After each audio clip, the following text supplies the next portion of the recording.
Hamster NBC, Special Report, Washington. The United States is scaling back diplomacy and relying on force. Presidential envoy Richard Grenell, who had recently been conducting secret negotiations with Caracas, was ordered to cease all contacts. The official reason is the fight against drug trafficking and cartels, which, according to Washington, operate from Venezuelan territory and threaten the United States. Officials say the White House is frustrated by the intransigence of the Venezuelan authorities. Back in September, Nicolás Maduro sent Trump a personal letter denying any accusations of drug trafficking. He called for a return to dialogue and offered to resume talks through Grenell. But the response from Washington was frosty. Contacts had ceased, and the president's patience, as his advisors noted, was running thin. We'll see what happens.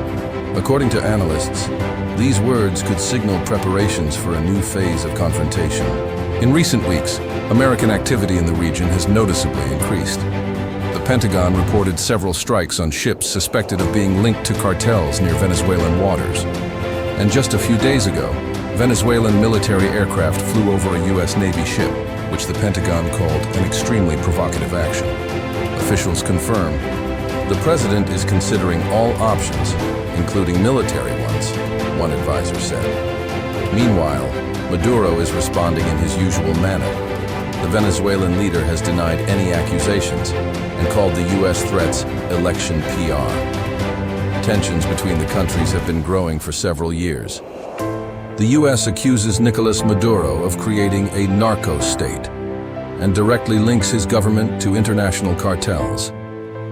The Venezuelan president has been formally charged with drug trafficking, and the White House has offered a $50 million reward for his arrest. Secretary of State and National Security Advisor Marco Rubio has repeatedly called Maduro a fugitive from American justice and an illegitimate leader. According to the New York Times, the White House is already preparing several military scenarios, including targeted strikes and even a change of power in Caracas. Analysts argue that the end of negotiations does not mark the end of diplomacy, but the beginning of a new phase of pressure, where warships and drones are becoming the main argument. This formulation could become the legal basis for any subsequent strike, not only against the cartels, but also against those Washington believes are covering for them. The question now is, will Washington's next move be a diplomatic gesture, or the opening shot of a new Latin American war?